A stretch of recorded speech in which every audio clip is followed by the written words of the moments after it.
My dear students, आप सभी का स्वागत है। स्टूडेंट्स, आप लोगों के एग्जाम को देखते हुए मैं लाया हूं आपके लिए BHDC 114 का मोस्ट इंपोर्टेंट क्वेश्चन आंसर, जिसका टाइटल है प्रयोजन मूलक हिंदी। स्टूडेंट्स, ये मोस्ट इंपोर्टेंट क्वेश्चन आंसर इसलिए भी है क्योंकि ये 5 साल के PYQ 5 इयर्स के PYQ के अकॉर्डिंग जो सबसे मोस्ट रिपीटेड है और जो सबसे मोस्ट इंपोर्टेंट है, जो आपके एग्जाम में आएंगे, उन सभी क्वेश्चंस को यहाँ पर लिया गया है। और ये इग्नू के जून एग्जाम 2026 और दिसंबर एग्जाम 2026 के लिए बहुत ही इंपॉर्टेंट है। और आप चैनल में न्यू हो, चैनल को जरूर सब्सक्राइब कीजिए। एंड आप कोई भी डाउट हो, आपके अंदर कोई भी डाउट हो, आपको कुछ पूछना हो, मन में कोई भी डाउट चल रहा है, तो आप डायरेक्ट भी मैसेज कर सकते हैं इंस्टा में, ठीक है।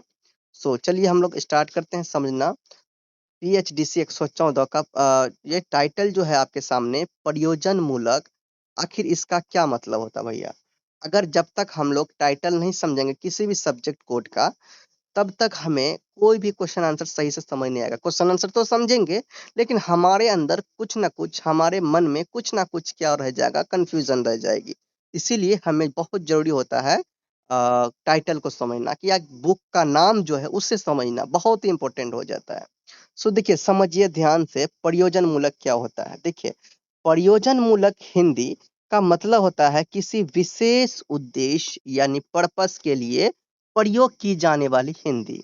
समझ में आ गया? मान लो रोजमर्रा की बातचीत वाली हिंदी से अलग ये हिंदी होता है। मान लो कि जब हिंदी का उपयोग हम किसी काम के लिए, है ना, मतलब कोई बिजनेस के लिए, ठीक, कार्यालय के लिए, शिक्षा के लिए, विज्ञान के लिए, मीडिया के लिए, प्रशासन के लिए हिंदी का उपयोग करते हैं, ठीक है, मतलब उनसे हमारा कोई ना कोई फायदा हो, तो ये सब हमारा क्या होता है, प्रयोजन मूलक हिंदी होता है। ठीक है, जैसे मान लो हम लोग कार्यालय में पत्र लिखते हैं, ये प्रयोजन मूलक हिंदी होता है, जिसमें हम लोग शुद्ध शुद्ध हिंदी लिखते हैं, सही तरीके से डिसिप्लिन मेंटेन करते हुए। मान लो बैंक की रिपोर्ट लिखना हो, तो इसमें भी हम प्रयोजन मूलक हिंदी का उपयोग करेंगे। समाचार कुछ लिखना हो, इसमें भी हम लोग प्रयोजन मूलक हिंदी का उपयोग करेंगे। विज्ञापन बनाना है, एडवर्टाइजमेंट बनाना हो, इनमें भी प्रयोजन मूलक हिंदी का उपयोग करेंगे। समझ में आ रहा है ना? समझिए। और जो भी चीज, ऐसा चीज है ना जो हम किसी खास मुद्दे के लिए, किसी खास मकसद के लिए लिखते हैं, ऐसा हिंदी, तो वो हमारा प्रयोजन मूलक हिंदी होता है। जब ये प्रयोजनीय मूलक आप समझ गए हैं ना, तो टोटली सभी चीज समझ में आने वाला है, कहीं और कंफ्यूजन नहीं रहने वाला। तो कंप्लीट वीडियो को वॉच करना है आपको, ठीक है। चलिए, प्रश्न नंबर फर्स्ट है आपका, जनसंचार के क्षेत्र में आई क्रांति का हिंदी भाषा का पर क्या प्रभाव है? तो जनसंचार, जैसे कि यहाँ पे जनसंचार क्या होता है? जनसंचार एक प्रकार का यहाँ पर कम्युनिकेशन हो गया, मतलब कि जन तक अपनी बातों को पहुंचाना, लोगों तक अपनी बातों को पहुंचाना। तो ये एक प्रकार का कम्युनिकेशन का क्रांति हो गया। तो हिंदी की क्रांति जो है इस क्षेत्र में क्या भूमिका निभाया, इस पर क्या प्रभाव पड़ा, क्वेश्चन में यही कहना चाह रहा, समझ में आ रहा है? तो जनसंचार, स्टूडेंट, जनसंचार को इंग्लिश में बोला जाता है मास कम्युनिकेशंस, जिसका मतलब क्या होता है, मैंने आपको बताया कि अपने बातों को, ठीक है, क्या, अपने बातों को, सूचना को दूसरे लोगों तक पहुंचाना, ठीक है। दूसरे में बहुत सारे लोग दुनिया में होते हैं, ठीक है, अपने विचार को, समाचार को पहुंचाना। जब कोई जानकारी टीवी, रेडियो, अखबार, इंटरनेट, सोशल मीडिया आदि के माध्यम से लाखों लोगों के पास पहुंचता है ये सब, ठीक है, तो ये हमारा जनसंचार है, जिसके माध्यम से कोई भी सूचना, कोई भी किसी भी तरह का नॉलेज हम दुनिया तक, पूरी दुनिया तक पहुंचता है, कहीं भी बैठे रहे, कहीं से भी कोई जान लेता है, तो ये जनसंचार ही है, ठीक है, समझ में आ गया। तो जनसंचार के क्षेत्र में आई क्रांति ने हिंदी भाषा को अत्यंत व्यापक, मतलब बड़ा, आधुनिक और प्रभावशाली रूप क्या किया, प्रदान किया। आज के डिजिटल युग में समाचार पत्र, रेडियो, टेलीविजन, इंटरनेट और सोशल मीडिया जैसे माध्यमों ने हिंदी को जन जन की भाषा बना दिया। इससे क्या हुआ, हिंदी का प्रयोग केवल साहित्य तक नहीं, पढ़ाई तक ही नहीं रहा, बल्कि ये दैनिक जीवन, शिक्षा, व्यापार और तकनीक तक के क्या हो गया, हिंदी लैंग्वेज फैल गया। समझ में बहुत अच्छा सा आ रहा है ना? तो इस क्रांति का सबसे बड़ा प्रभाव यह हुआ कि हिंदी भाषा का प्रचार प्रसार तेजी से बढ़ा। अब केवल भारत के हिंदी भाषी, ठीक है, भारत के हिंदी भाषी क्षेत्र तक सीमित नहीं रही, बल्कि ये पूरा वर्ल्ड वैश्विक स्तर पर भी इसकी पहुंच बढ़ी है। टीवी चैनलों, न्यूज पोर्टलों और सोशल मीडिया प्लेटफॉर्म ने हिंदी को इंटरनेशनल क्या किया, पहचान दिलाई है। ठीक है, और आगे सुनिए ध्यान से। दूसरा महत्वपूर्ण प्रभाव यह है कि हिंदी भाषा में नए शब्दों और तकनीक शब्दावली का विकास हुआ। कंप्यूटर, इंटरनेट और मोबाइल तकनीक से जुड़े अनेक अंग्रेजी शब्द हिंदी में शामिल हो गए, जिससे भाषा अधिक आधुनिक और उपयोगी बन गई। इसके साथ ही जनसंचार माध्यमों में हिंदी को सरल, जनसंचार मैंने अभी बताया था, सरल बोलचाल की ही और जनसुलभ भाषा बना दिया।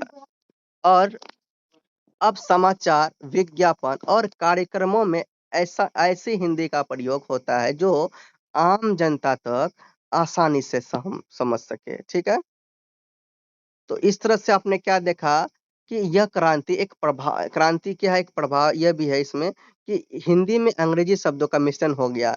ठीक है, तो देखो हिंदी में आजकल क्या हो रहा है, इंग्लिश का यूज हो रहा है और जिससे शुद्धता पर कुछ प्रभाव पड़ा है ना। तो इसकी शुद्धता पर कुछ प्रभाव है, आज करके हिंदी हिंदी बोलते समय हम लोग इंग्लिश का यूज कर लेते हैं। तो आपने देख लिया हिंदी का क्रांति, है ना। तो जनसंचार में हिंदी का क्रांति कैसे हुआ। क्वेश्चन नंबर फर्स्ट कंप्लीट होता है। आप लोग देखिए क्या कीजिए, आप लोग शांत में बैठिए, हेडफोन लगा लीजिए या फिर शांत में बैठिए, मम्मी पापा भैया दीदी को ना, दीदी को भैया को ये कहिए कि आप डिस्टर्ब ना करें, हम डिस्टर्ब प्रेम सर के पास समझ रहे हैं, पढ़ रहे हैं, मजा आ रहा है, तो प्लीज डिस्टर्ब ना करें। तो आप लोग शांति से पढ़िए, ठीक है। और हम ये कहेंगे ना, अभी तो टाइम ज़्यादा है भी नहीं, आप लोग कोशिश कीजिए सुनने का, समझने का। हम ज़्यादा इसको अपने तरफ से एक्सप्लेन नहीं करेंगे, इसमें जो भी लैंग्वेज लिया बहुत ही ईज़ी लैंग्वेज है। और आपको मैं ये सजेस्ट कर रहा हूँ, ये पीडीएफ परचेज़ कर लीजिए, जो जिस पैसे में आप चाउमीन खाते हो, बर्गर खाते हो, है ना, पानी पूरी, मोमोज़, क्या-क्या खाते हो, वो खत्म हो जाता है ना, फालतू चाइनीज़ फूड, जंक फूड आप लोग खाते हो, ये बेकार की चीज़ें हैं, घर का खाना खाइए।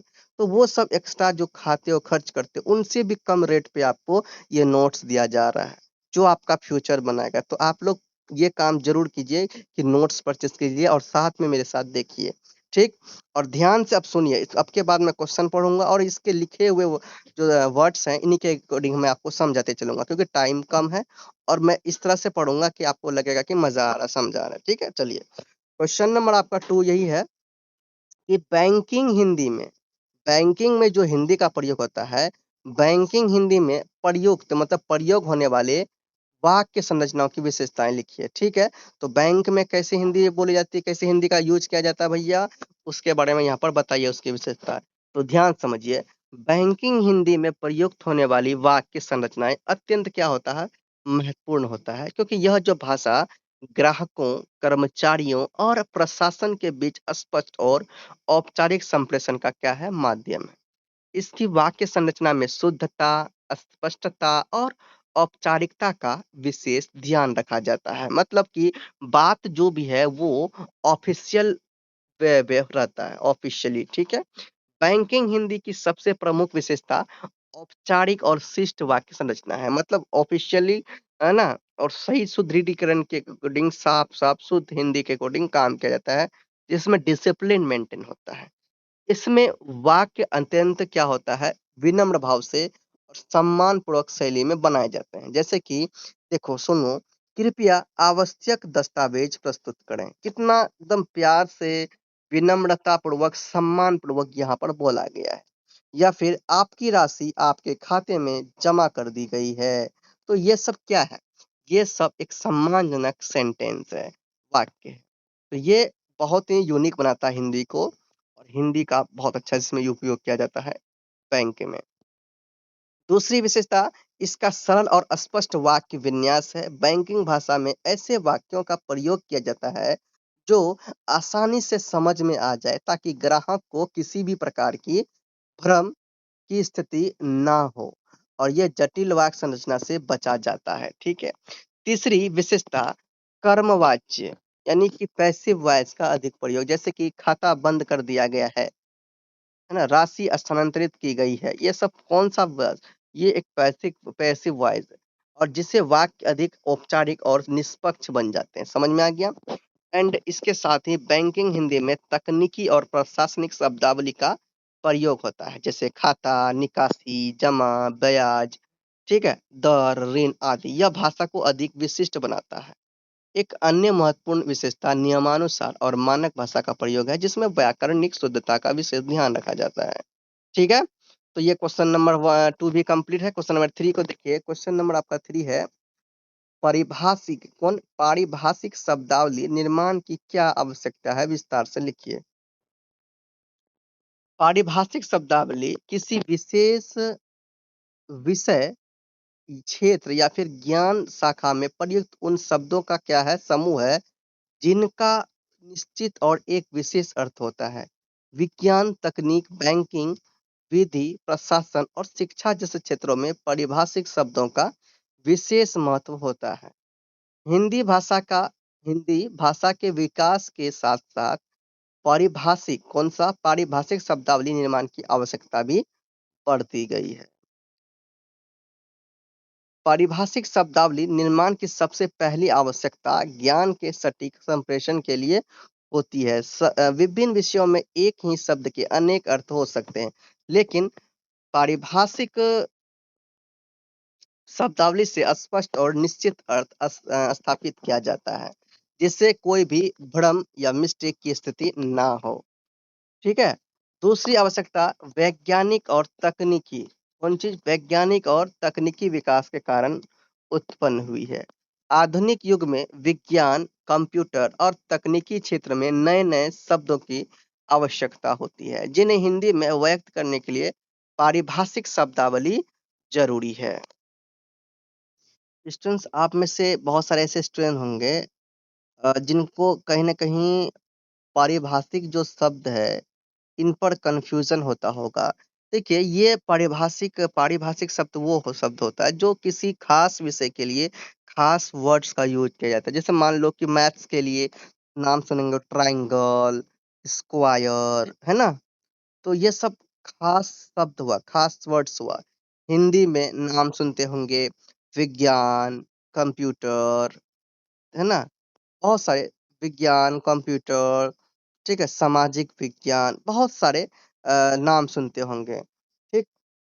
और क्या कहते हैं, प्रशासन, कार्यालय, अस्पताल, स्कूल, तो ये सब क्या है भाई, ये सब पारिभाषिक शब्द है।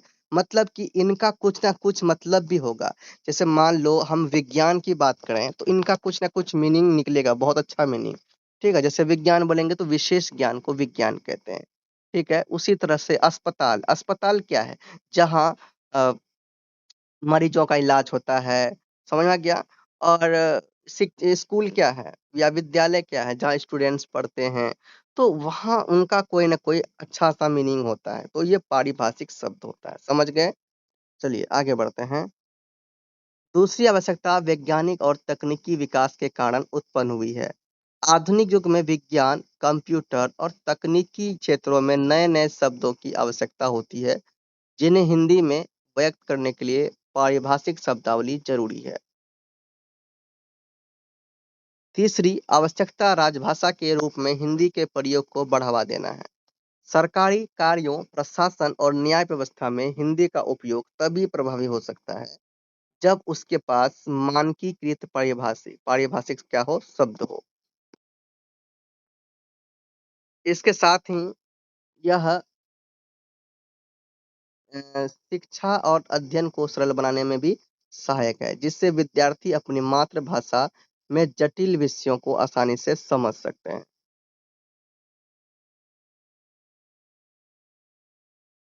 क्वेश्चन 4 है, संविधान में हिंदी की विशिष्टताओं का उल्लेख कीजिए।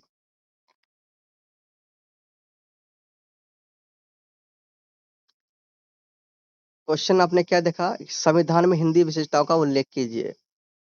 समझिए, भारतीय संविधान में, संविधान कहे तो यहाँ पे हमारा भारतीय संविधान आएगा। ठीक है, क्योंकि हम भारत में हैं और ये हिंदी पढ़ रहे हैं भारत के अकॉर्डिंग। तो भारतीय संविधान में हिंदी को एक महत्वपूर्ण स्थान प्रदान किया गया है। संविधान के अनुच्छेद 343 के अनुसार देवनागरी लिपि में लिखी गई हिंदी भारत संघ की राजभाषा है। यह प्रावधान 14 सितंबर 1949 को अपनाया गया था। तो यानी हिंदी को राजभाषा कब मनाया गया? 14 सितंबर 1949 को, जिसे हम राजभाषा, ठीक है, दिवस के रूप में भी मनाते हैं। 14 सितंबर। संविधान में हिंदी की पहली विशिष्टता यह है कि इसे राजभाषा का दर्जा दिया गया है। इसका अर्थ है कि केंद्र सरकार के प्रशासनिक कार्यों में हिंदी का प्रयोग किया जाएगा। हालांकि अंग्रेजी को भी सह राजभाषा, ठीक है, साथ में चलने वाले यह राजभाषा के रूप में कुछ समय के लिए स्वीकार किया गया। क्योंकि देखो, आज के टाइम में आप देखते होंगे, कहीं भी आप चले जाइए, कार्यालय, किसी ऑफिस में चले जाइए, बड़े-बड़े स्कूल में चले जाइए, वहाँ आपको इंग्लिश का यूज़ बहुत अच्छा से होता हुआ दिखेगा। ठीक है? आजकल के लगभग हर चीज़ों में इंग्लिश का यूज़ होता हुआ आपको दिखता होगा। तो ये क्या भाई, इंग्लिश का यूज़ हो रहा है, अब सब चीज़ धीरे-धीरे इंग्लिश में हो रहा है, तो इसीलिए इंग्लिश का बढ़ते यूज़ को देखते हुए इंग्लिश को कहीं न कहीं राज्य के भाषा में कुछ ना कुछ स्थान दिया गया, जैसे सह राज्य भाषा। अब ज़्यादातर आप इंग्लिश ही देखेंगे, जाइए आप बैंक जाइए, आपको हिंदी में बहुत कम देखने को मिलेगा, ज़्यादातर इंग्लिश में आपको मिलेगा, ठीक है? तो ये बात है। हर काम ज़्यादातर इंग्लिश है, ऑफ़िस में ज़्यादातर इंग्लिश का यूज़ हो रहा है। दूसरी विशेषता यह है कि हिंदी को देवनागरी लिपि में मान्यता दी गई, जिससे जिससे इसकी लेखन प्रणाली एक रूप और वैज्ञानिक बनी रहती है ना? एक ही रूप की तरह, है ना? सीधा। तीसरी विशेषता यह है कि संविधान में हिंदी के विकास और प्रचार-प्रसार का प्रावधान किया गया है, ताकि इसे धीरे-धीरे अधिक से अधिक सरकारी कार्यों में प्रयोग किया जा सके। इसके साथ ही संविधान में यह भी कहा गया है कि हिंदी को अंतर्राष्ट्रीय स्तर पर सरल और प्रभावी भाषा बनाने के लिए आवश्यक कदम उठाए जाएँगे। क्वेश्चन नंबर आपके सामने 5। सरकारी कामकाज के लिए भारत के विभिन्न भाषाई क्षेत्रों को किन-किन वर्गों में विभाजित किया गया है, उल्लेख कीजिए। सरकारी कामकाज में सुगमता और भाषा नीति के प्रभावी क्रियान्वयन के लिए भारत के विभिन्न भाषाई क्षेत्रों को प्रशासनिक दृष्टि से 3 वर्गों में विभाजित किया गया है। यह विभाजन राजभाषा हिंदी के प्रयोग को चरणबद्ध रूप से लागू करने के उद्देश्य से किया गया है। पहला वर्ग क क्षेत्र में वे राज्य और केंद्र शासित प्रदेश आते हैं, जहां हिंदी प्रमुख रूप से बोली और समझी जाती है। इनमें उत्तर प्रदेश, बिहार, मध्य प्रदेश, राजस्थान, हरियाणा, हिमाचल प्रदेश और दिल्ली जैसे क्षेत्र शामिल हैं। इन क्षेत्र में सरकारी कामकाज में हिंदी का अधिकतम क्या होता है? प्रयोग होता है, ठीक है? दूसरा वर्ग है ख क्षेत्र। ये में राज्य शामिल है, जहाँ हिंदी समझी जाती है, लेकिन यह भाषा मुख्य भाषा नहीं है। जैसे मान लो गुजरात में गुजराती का यूज़ हो रहा है, महाराष्ट्र में हिंदी का तो यूज़ होता है, तो एक आंशिक मात्रा में, और पंजाब में पंजाबी, चंडीगढ़ में। और देखो ये जो क्षेत्र है, ये क्षेत्र, जैसे क्षेत्र, इन क्षेत्रों में क्या होता है कि हिंदी और अंग्रेजी दोनों का प्रयोग सरकारी कार्यों में किया जाता है। तो सरकारी कार्यों में तो किया जाता है, लेकिन लगभग जो कार्य जो होते हैं इनमें, उसमें आपका वहीं का भी मराठी है, जैसे मराठा में मराठी, ठीक है? पंजाब, चंडीगढ़, तो इनमें अपना अलग-अलग लैंग्वेज का ज़्यादा यूज़ करता है। तीसरा वर्ग आता है गौ क्षेत्र में। इसमें वे राज्य आते हैं जहाँ हिंदी का प्रयोग बहुत कम होता है और क्षेत्रीय भाषाएँ प्रमुख हैं। इनमें तमिलनाडु, केरल, कर्नाटक, आंध्र प्रदेश, तेलंगाना और पश्चिम बंगाल आदि शामिल है। इन क्षेत्रों में सरकारी कार्य मुख्यतः क्षेत्रीय भाषाएँ। अब बताओ, सरकारी काम भी क्या कर रहा है कि क्षेत्रीय भाषा में ज़्यादातर हो रहा है और अंग्रेजी में किए जाते हैं, सोच सकते हो। समझ में आ रहा है? सोचो। क्वेश्चन नंबर 6 है, राष्ट्रभाषा, राजभाषा तथा संपर्क भाषा से आप क्या समझते हैं? चलिए इसको भी देखते हैं। राष्ट्रभाषा, राजभाषा और संपर्क भाषा, ये तीनों शब्द किसी देश की भाषा व्यवस्था और उसके उपयोग को समझने के लिए अत्यंत महत्वपूर्ण हैं। यद्यपि ये आपस में संबंधित है, फिर भी इनके अर्थ और उपयोग में अंतर होता है। राष्ट्रभाषा उस भाषा को कहा जाता है जो किसी राष्ट्र की संस्कृति, परंपरा और जनमानस की पहचान होती है। यह पूरे देश की भावनाओं को जोड़ने का कार्य करती है। राष्ट्रभाषा का प्रयोग साहित्य, संस्कृति और जनजीवन में व्यापक रूप से होता है। हिंदी को अक्सर भारत की राष्ट्रभाषा के रूप में देखा राष्ट्रभाषा, राजभाषा, ठीक है। यह यद्यपि संविधान में इसे यह औपचारिक दर्जा प्राप्त नहीं है। मतलब देखो, देखा तो जाना चाहिए राष्ट्र, पूरा राष्ट्र में, लेकिन इसको औपचारिक दर्जा राष्ट्रभाषा के रूप में नहीं दिया गया अभी तक, ठीक है। अब दूसरा है राजभाषा। तो राजभाषा वह भाषा होती है जिसका प्रयोग सरकारी कार्यों, प्रशासन, न्याय व्यवस्था, कार्यालयों में किया जाता है, स्कूलों में किया जाता है, ठीक है। भारत के संविधान के अनुसार हिंदी को देवनागरी लिपि में राजभाषा, इस लिपि में देवनागरी लिपि में राजभाषा का दर्जा प्राप्त है। इसका उद्देश्य प्रशासनिक कार्यों को एक समान और सुगम बनाता है। नेक्स्ट है संपर्क भाषा। तो संपर्क भाषा वह भाषा होती है जिसका प्रयोग विभिन्न भाषाई क्षेत्रों के लोग आपस में संवाद करने के लिए करते हैं। भारत जैसे बहुभाषी देश में संपर्क भाषा का क्या होता है, विशेष महत्व होता है। यहाँ पर हिंदी और अंग्रेजी दोनों संपर्क भाषा के रूप में क्या करती है, कार्य करती है। तो मतलब कभी हिंदी कभी इंग्लिश मिलजुल के, जिससे विभिन्न राज्यों और भाषाओं के बीच क्या होता है, संवाद संभव हो पाता है। इसको हिंदी का में प्रॉब्लम है, इंग्लिश इंग्लिश में प्रॉब्लम होता है, वो हिंदी का यूज कर लेते हैं। क्वेश्चन नंबर 7 है, सार लेखन की आवश्यकता क्यों और कब पड़ती है, तर्क संगत विवेचन कीजिए। तो सार लेखन का यहाँ पर बात आया तो सबसे पहले ये भी तो समझना चाहिए, सार लेखन क्या है। सार लेखन एक महत्वपूर्ण लेखन कौशल है जिसमें किसी विस्तृत पाठ, भाषण या फिर लेख के मुख्य विचारों को संक्षिप्त, स्पष्ट और क्रमबद्ध रूप से प्रस्तुत किया जाता है। आज के समय में इसकी आवश्यकता बहुत अधिक हो गई है क्योंकि सूचना और ज्ञान का क्षेत्र अत्यंत व्यापक हो चुका है। सार लेखन की आवश्यकता तब पड़ती है जब किसी लंबे और जटिल विषय को कम समय में समझना, है ना, कब क्या क्या समझे, यह सार लेखन की आवश्यकता कब पड़ती है, जब किसी लंबे और जटिल विषय को कम समय में समझना या फिर प्रस्तुत करना होता है तब। आधुनिक जीवन में समय की कमी के कारण लोग विस्तृत सामग्री पढ़ने के बजाय उसके मुख्य बिंदु को क्या करते हैं, समझना पसंद करते हैं। ऐसे में सार लेखन अत्यंत उपयोगी सिद्ध होता है क्योंकि यह पूरे विषय का सार सरल रूप में प्रस्तुत। अब नहीं समझे अभी तक, मान लो कोई बुक है, बुक में कहानी पढ़ा, क्या पढ़ा नहीं पढ़ा, उसका समझ में क्या आया नहीं आया, अगर उसमें अगर उस बुक में कहानी के लास्ट में दे दिया जाए सार कि इसमें ये ऐसा हुआ होगा, वैसा हुआ होगा, छोटे-छोटे वर्ड्स का भी मीनिंग दे दिया जाए उसमें, मतलब पूरा बुक का एक निचोड़ एक ही पेज में दे दिया जाए, पूरा बुक का। जितना भी क्वेश्चन है उसमें, जितने भी पॉइंट है, सबको एक ही पार्ट में, एक ही पेज में दे दिया गया है, छोटे कम-कम वर्ड्स में, छोटे-छोटे सेंटेंस के मदद से, तो ये आपका सार होता है। ठीक? समझ में तो अच्छा आ रहा है भैया।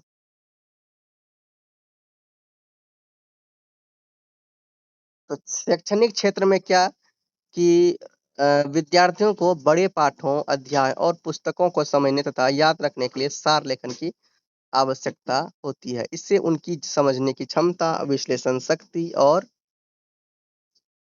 लेखन कौशल विकसित होता है। प्रशासनिक कार्यों में भी रिपोर्ट, प्रस्ताव, पत्राचार को संक्षेप में प्रस्तुत करने के लिए इसका उपयोग किया जाता है। इसके अतिरिक्त पत्रकारिता, मीडिया के क्षेत्र में समाचारों को संक्षिप्त और प्रभावशाली रूप में प्रस्तुत करने के लिए सार लेखन का विशेष महत्व है। यह सूचना को स्पष्ट और सटीक रूप में लोगों तक पहुंचाने में क्या करता है स्टूडेंट्स, मदद करता है। क्वेश्चन नंबर अब हम लोग देखते हैं क्वेश्चन नंबर 8। क्वेश्चन नंबर 8 है, समाचार पत्र, समाचार का अर्थ क्या है? समाचार का अर्थ क्या है? उसके प्रकारों को लिखिए। तो समाचार समझते हो कि न्यूज, जब कोई महत्वपूर्ण जानकारी हमें पहुंचाया जाता है तो वो समाचार ही तो हुआ। तो समाचार क्या है भाई, समझिए अच्छा से। समाचार का अर्थ है किसी नवीन, कोई महत्वपूर्ण और जनहित से जुड़ी, यानी जनता से जुड़ी, महत्वपूर्ण जुड़ी घटना, ये समाचार होता है। इसमें जनहित से जुड़ी घटना, सूचना या जानकारी से है जिससे लोगों तक विभिन्न माध्यमों से समाचार पत्र, रेडियो, टेलीविज़न और इंटरनेट के माध्यम से ये पहुँचाया जाता है। क्या? समाचार यानी कि न्यूज़। समाचार का मुख्य उद्देश्य क्या होता है? समाज को क्या करना भैया? जागरूक करना, सूचना देना और लोगों को देश दुनिया की घटनाओं से जानकारी दिलाना, अवगत कराना, है ना? समाचारों को उनके विषय और क्षेत्र के आधार पर अलग-अलग प्रकारों में विभाजित किया गया है। सबसे पहला स्थानीय समाचार। यह समाचार किसी विशेष क्षेत्र, शहर या फिर गांव से संबंधित होते हैं। इनमें स्थानीय घटनाएं, समस्याएं, विकास कार्य और सामाजिक गतिविधियां शामिल होती है। दूसरा राष्ट्रीय समाचार। यह समाचार पूरे देश से संबंधित होते हैं। इनमें राजनीति, सरकार की नीतियां, आर्थिक स्थिति और राष्ट्रीय महत्व की घटनाएं शामिल है। तीसरा अंतर्राष्ट्रीय समाचार। इस प्रकार के समाचारों में क्या होता है? अन्य देशों में जो घटित घटनाएं होती हैं उनकी भी जानकारी हमें दिया जाता है। जैसे कहीं युद्ध हो गया, कहीं शांति का समझौता हो रहा है, कहीं अंतर्राष्ट्रीय सम्मेलन हो रहा है, कहीं वैश्विक घटनाएं घट रहा है, तो इन सभी चीजों का जानकारी हमें देते हैं अंतर्राष्ट्रीय समाचार के अकॉर्डिंग। अगला है खेल समाचार। इसमें विभिन्न खेलों से संबंधित क्या होती है? जानकारी दी जाती है। जैसे कि मैच परिणाम, खिलाड़ियों का प्रदर्शन, टूर्नामेंट और खेल जगत की उपलब्धियां, ये सब। अगला है मनोरंजन समाचार। इसमें फिल्म, टीवी, संगीत, कलाकारों और सांस्कृतिक कार्यक्रमों से जुड़ी खबरें शामिल होती है। ठीक है, समझ रहे हो? छठा है आपका सामाजिक व्यावसायिक समाचार। इसमें व्यापार, बाजार, शेयर बाजार और आर्थिक नीतियां और वित्तीय गतिविधियों की जानकारी दी जाती है। ठीक है। अगला है क्वेश्चन, प्रयोजन मूलक हिंदी के विविध रूप। ये जो प्रयोजन मूलक हिंदी है उसका अलग अलग कौन सा रूप है? ये तो हम लोग समझे थे। प्रयोजन मूलक तो समझे थे। प्रयोजन मूलक समझे थे, फिर भी एक बार देखेंगे। प्रयोजनमूलक हिंदी का अर्थ है उस हिंदी से है जिसका प्रयोग किसी विशेष उद्देश्य या फिर कार्य को पूरा करने के लिए किया जाता है। यह साहित्यिक हिंदी से क्या होती है? भिन्न होती है। ठीक है, किताबी भाषा से थोड़ा अलग होता है। यह साहित्यिक हिंदी से क्या होता है? भिन्न होता है क्योंकि इसमें भाषा का प्रयोग व्यवहारिक, स्पष्ट और उद्देश्यपूर्ण होता है। आधुनिक समय में प्रशासन, शिक्षा, विज्ञान, ठीक है, तकनीक, मीडिया और व्यापार जैसे क्षेत्रों में प्रयोजन मूलक हिंदी का व्यापक प्रयोग हो रहा है। प्रयोजन मूलक हिंदी के अनेक विविध रूप हैं। इनमें सबसे प्रमुख प्रशासनिक हिंदी है जिसका प्रयोग सरकारी कार्यों, पत्राचार, आदेशों और रिपोर्टों में किया जाता है। यह भाषा औपचारिक और मानकीकृत होती है। दूसरा रूप वैज्ञानिक और तकनीकी हिंदी है जिसका उपयोग विज्ञान, कंप्यूटर और तकनीक विषयों में किया जाता है। इसमें पारिभाषिक शब्दावली का विशेष महत्व होता है। तीसरा रूप व्यावसायिक और बैंकिंग हिंदी है जिसका प्रयोग व्यापार, बैंकिंग और आर्थिक गतिविधियों में किया जाता है। यह भाषा स्पष्ट और सटीक होती है। चौथा रूम मीडिया और पत्रकारिता हिंदी है जिसका प्रयोग समाचार पत्र, रेडियो, टेलीविजन और डिजिटल मीडिया में किया जाता है। यह भाषा सरल और जनसुलभ होती है। इसके अलावा शिक्षा, विधि, सूचना प्रौद्योगिकी हिंदी भी प्रयोजन मूलक हिंदी के महत्वपूर्ण रूप हैं। ये अगला क्वेश्चन भी है आपका, प्रयोजन मूलक हिंदी की वाक्य संरचनाओं की विशेषताएं लिखिए। चलिए फिर से प्रयोजन मूलक हिंदी वह भाषा रूप है जिसकी प्रयोग किसी विशेष उद्देश्य को पूरा करने के लिए किया जाता है। अभी हम लोग यही चीज देख रहे हैं ना, जैसे कि प्रशासन, बैंकिंग, विज्ञान, तकनीकी क्षेत्र से शिक्षा, मीडिया आदि। इसकी वाक्य संरचना अत्यंत क्या होती है? व्यवस्थित और स्पष्ट और उद्देश्यपूर्ण होता है ताकि जो भी सूचना बिना किसी भ्रम से सही रूप में पहुंच सके, है ना, जो लोग आसानी से समझ सके। ठीक है, और वो उस चीज का पालन कर सके। परियोजनामूलक हिंदी की सबसे प्रमुख विशेषता सरल और स्पष्ट वाक्य संरचना है। इसमें ऐसे वाक्य बनाए जाते हैं जो सीधे और आसानी से समझ में आए, है ना। जटिल और अलंकारिक वाक्यों से इसमें बचा जाता है जिससे संप्रेषण प्रभावी बनता है। दूसरी विशेषता औपचारिक शैली है जिसमें वाक्य विनम्र, शिष्ट और नियमबद्ध होते हैं, जिससे कृपया, आवश्यकता, है ना, मतलब सिस्टम के कृपया आवश्यकता दस्तावेज प्रस्तुत करें, आपका आवेदन स्वीकार कर लिया गया है, अब का आवेदन स्वीकार किया जाता है। तीसरी महत्वपूर्ण विशेषता कर्मवाच्य का है। इसमें कर्मवाच्य का अधिक प्रयोग होता है, जैसे कि आदेश किया गया है, फाइल स्वीकृत की गई है, जिससे भाषा क्या होती है, अधिक औपचारिक और निष्पक्ष बनती है। चौथी विशेषता पारिभाषिक और तकनीक शब्दावली का प्रयोग है, जैसे कि अनुमोदन, खाता, ब्याज, ऋण, आवेदन, प्रपत्र आदि। इससे भाषा विषय विशेष के अनुसार अधिक सटीक बनती है। इसके साथ ही प्रयोजनमूलक हिंदी में संक्षिप्तता और सटीकता का विशेष ध्यान रखा जाता है, जिससे अनावश्यक शब्दों से बचा जा सके और संदेश स्पष्ट रूप से संप्रेषित हो। ठीक है। क्वेश्चन है आपका, पारिभाषिक शब्दावली निर्माण में अपनाई गई प्रक्रियाएं कौन सी है? क्वेश्चन देखिए, इसी प्रकार ना जितने भी यहाँ पर क्वेश्चंस लिए गए हैं सभी इजी लैंग्वेज में लिए गए हैं। तो मैंने 10 नंबर तक मैंने आप लोगों को समझा दिया। बाकी जितने भी क्वेश्चंस हैं ना, सभी तो अच्छी ही हैं, इजी सभी क्वेश्चन तो सभी मोस्ट इम्पोर्टेंट है। आपको सभी क्वेश्चंस देखने हैं। मेरे पास थोड़ा टाइम की प्रॉब्लम है, मैं सबके लिए देखो, सिर्फ आप नहीं हो, बहुत सारे स्टूडेंट्स हैं, उनके लिए भी रखना पड़ता है। तो हमारा तो भाई ये देखो, कम से कम आपको इम्पोर्टेंट क्वेश्चन आंसर तो दे रहे हैं वीडियो के माध्यम से। ठीक है, तो ये बहुत बड़ी बात है। और आपको जो कि स्टार्टिंग का जो इंट्रो है वो समझा देते हैं, कुछ क्वेश्चन समझा देते हैं, ताकि आपको आगे जो समझने में, क्वेश्चन आंसर समझने में दिक्कत ना हो। मैंने 10 नंबर तक समझा दिया, अब आगे आप लोग खुद से समझने की कोशिश कीजिए।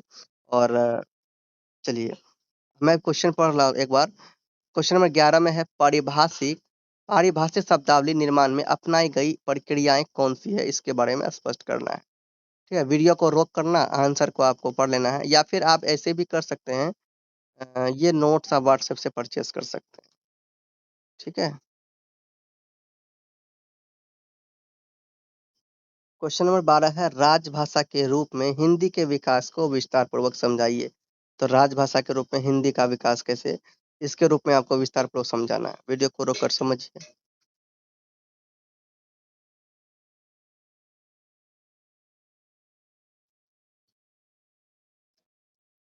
क्वेश्चन 13 में है, कार्यालयी हिंदी को सहज और स्पष्ट किस तरह बनाया जा सकता है, युक्त विवेचन कीजिए। आंसर देख लीजिए।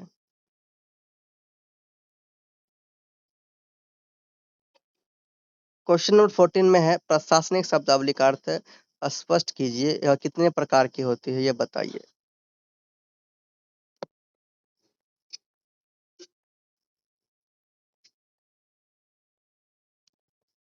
15 नंबर में है स्टूडेंट्स, पत्र और कार्यालय आदेश के प्रारूप में क्या अंतर है, साधारण स्पष्ट कीजिए।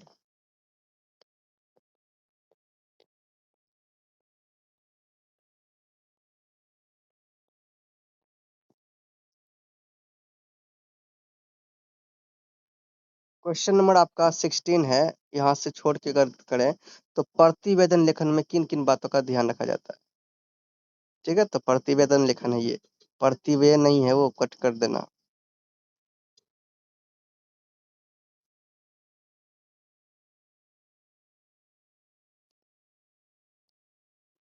17 में है, वैज्ञानिक और तकनीकी शब्दावली का परिचय देते हुए उसकी ऐतिहासिक पृष्ठभूमि पर क्या कीजिए, विचार कीजिए।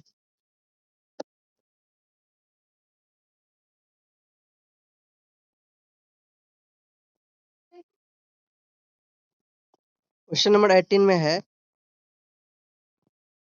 कार्यालयी हिंदी और जनसंचार की हिंदी की वाक्य संरचना में क्या अंतर है, बताइए।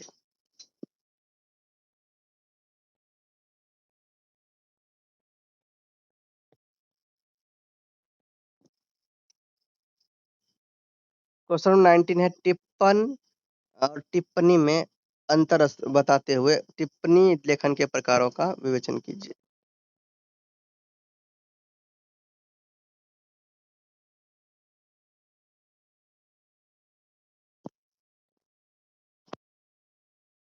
अच्छे समाचार अच्छे समाचार लेखक के गुणों को क्या कीजिए, स्पष्ट कीजिए।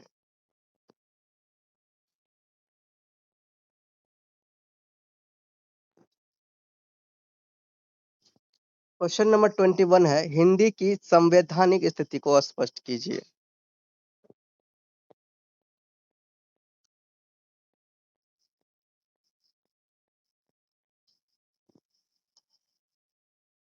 विज्ञापन का स्वरूप स्पष्ट करते हुए विज्ञापन के प्रमुख प्रकारों का परिचय दीजिए।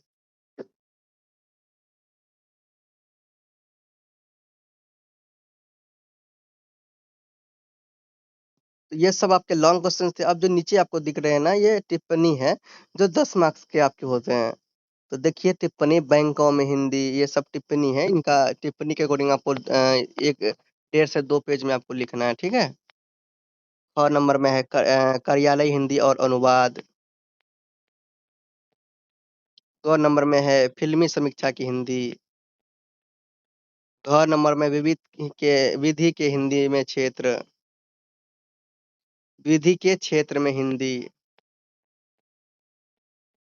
तो ये सभी जितने भी क्वेश्चंस आपको दिए बहुत इंपॉर्टेंट है, जल्दी से प्रिपरेशन कीजिए, एग्जाम बहुत अच्छा जाएगा। और नोट्स आप लोग ना परचेस जरूर कर लीजिए। मिलते हैं नेक्स्ट वीडियो, तब तक बाय। जन्स बोलिए, प्रेम से रहो, प्रेम से पढ़ो, प्रेम से बोलो, and don't forget to subscribe. All the best.